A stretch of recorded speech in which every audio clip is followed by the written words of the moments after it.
নমস্কাৰ বন্ধু বান্ধৱীসকল, আকৌ এটা ভিডিঅ'ৰ সৈতে মোৰ ইউটিউব চেনেল আসাম সলিউশন চেনেলটোত আপোনালোকক বহুত বহুত স্বাগতম জনাইছোঁ। আৰু আজিৰ এই ভিডিঅ'টোত আপোনালোকক জনাম, যিহেতু অসম চৰকাৰে নতুনকৈ 22,000 চাকৰিৰ বিজ্ঞাপন অহা জুন মাহত প্ৰকাশ কৰিব, অৰ্থাৎ কেইদিনমান পিছত নতুনকৈ চাকৰিৰ বিজ্ঞাপন প্ৰকাশ কৰিব, প্ৰায় 22,000কৈ নতুন চাকৰি। চ' আপোনালোকে সেই চাকৰিৰ কাৰণে যদি এতিয়াৰ পৰা প্ৰস্তুতি চলাই আছে বা প্ৰস্তুতি কৰিম বুলি ভাবি আছে, তেন্তে মোৰ এই ভিডিঅ'টো সম্পূৰ্ণৰূপে চাওক। মই আজিৰ এই ভিডিঅ'টোত আপোনালোকক জনাম সেই চাকৰিসমূহৰ কাৰণে আপোনালোকে কি কি কিতাপ পঢ়িব, সিলেবাস কি। চ' দেৰি নকৰি ভিডিঅ'টো আৰম্ভ কৰোঁ।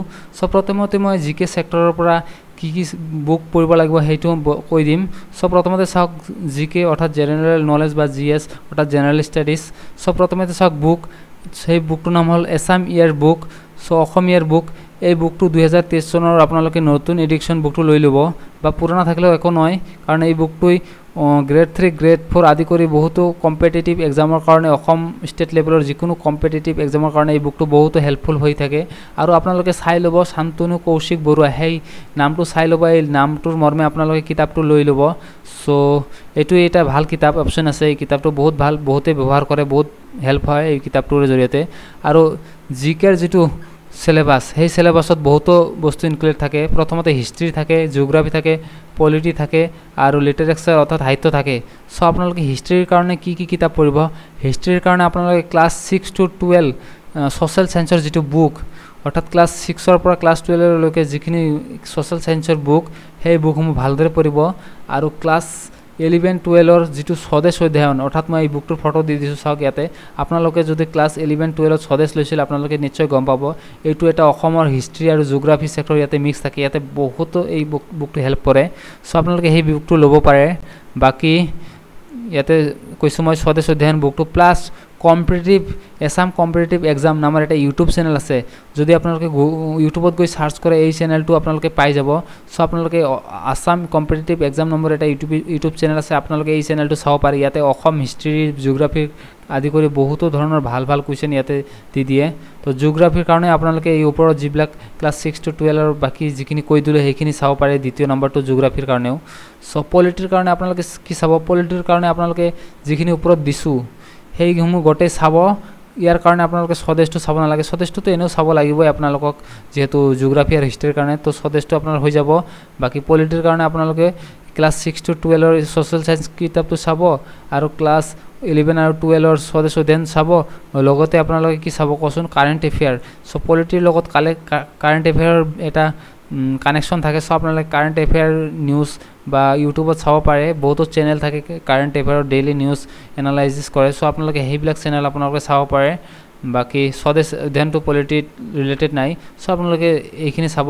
লগতে সাহিত্যৰ কাৰণে আপোনালোকে কি চাব, সাহিত্যৰ কাৰণে আপোনালোকে ক্লাছ 6 to 10 যিখিনি এছামিজ বুক আছে, চ' আপোনালোকে সেইখিনি চাৱাৰ লগতে আছাম ইয়াৰৰ যিটো বুক আছে সেইটোতো আপোনালোকে পঢ়িবই। চ' আপোনালোকে এইখিনি পঢ়িলে হ'ব, ক্লাছ 6 to 10ৰ এছামিজ বুক আৰু আছাম ইয়াৰৰ যিখিনি বুকত যিখিনি চিলেবাছ আছে সেইখিনি কমপ্লিট কৰিলে আপোনালোকে সাহিত্যৰ সম্পূৰ্ণ ডিটেইলছ পাই যাব। চ' এতিয়া আহোঁ মেথছ। চ' প্ৰথমতে মই জিকেটো এইটো হৈ গ'ল, জিকেৰ কাৰণে আপোনালোকে ওপৰত দিয়ে এইবিলাক পঢ়িব। এতিয়া মেথছৰ কাৰণে গণিত এটা বহুত বেয়া ছাবজেক্ট, বহুতৰ কাৰণে গণিত টাফ হৈ থাকে। চ' আপোনালোকে গণিতৰ কাৰণে আপোনালোকে ক্লাছ 6 to 10ৰ যিখিনি মানে হেৰি আছে, ফৰ্মুলা আছে বা যিখিনি ভাল ভাল নিয়ম আছে সেইবিলাক আপোনালোকে জানি ল'ব, কাৰণ সেইবিলাকৰ পৰা বহুত কুৱেশ্যন অহা যায়। আপোনালোকে সেই ক্লাছ 6ৰ পৰা 10ৰ মেথছ বুকটোৰ সকলোবিলাক ফৰ্মুলা আপোনালোকে লিখি ল'ব বা আপোনালোকে কৰি চাব।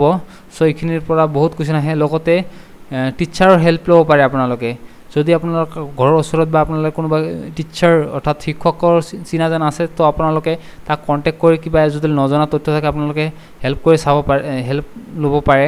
চ' তৃতীয়টো হ'ল আপোনালোকে ৰিজনিঙো বহুত অহা দেখা যায়, যিবোৰ গ্ৰেড 3 গ্ৰেড 4 বা কম্পিটিটিভ এক্সামৰ কাৰণে অহা 22,000 কম্পিটিটিভ এক্সামৰ কাৰণে ৰিজনিঙৰ পৰা বহুতো কুৱেশ্যন দিব।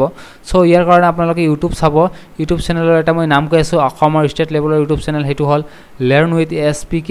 ইয়াতে আপোনালোকক বহুত হেৰি ৰিজনিং টাইপৰ কিবাবিলাক লাইভ ষ্ট্ৰীম কৰি আপোনালোকক বুজাই দিয়ে। চ' মই চেনেলটো দেখাই আছোঁ, আপোনালোকে এই চেনেলটো আপোনালোকে চাব পাৰে, লাৰ্ণ উইথ SPK। চ' ইয়াতে চাব পাৰে ৰিজনিং সদায় লাইভ ষ্ট্ৰীম কৰি থাকে। চ' আপোনালোকে ইয়াৰ পৰা ৰিজনিংখিনি শিকি ল'ব। বাকী আপোনালোকে বেলেগৰ পৰাও আপোনালোকে কালেক্ট কৰিব পাৰে ৰিজনিংৰ কাৰণে। গ্ৰামাৰ ক্লাছ 9 to 10ৰ এইটো নালাগে, এইটো ইংলিছত হয়, মই ইয়াতে এনেই দি দিছোঁ, বাকী এইটো নালাগে। গ্ৰামাৰ যি আছে ক্লাছ 9 এইটো নালাগে। বাকী ইয়াতে ইংলিছ চাওক, ইংলিছৰ কাৰণে আপোনালোকে কি পঢ়িব, অবজেক্টিভ ইংলিছ জেনেৰেল ইংলিছ নামৰ এটা বুক আছে, এই তলত দিছোঁ ফটোটো, এইটো ল'ব পাৰে আপোনালোকে। SP বাগচি নামৰ লেখকৰ জৰিয়তে এই কিতাপটো প্ৰকাশ কৰিছিল। চ' ইয়াৰ ৰাইটাৰ SP বাগচি।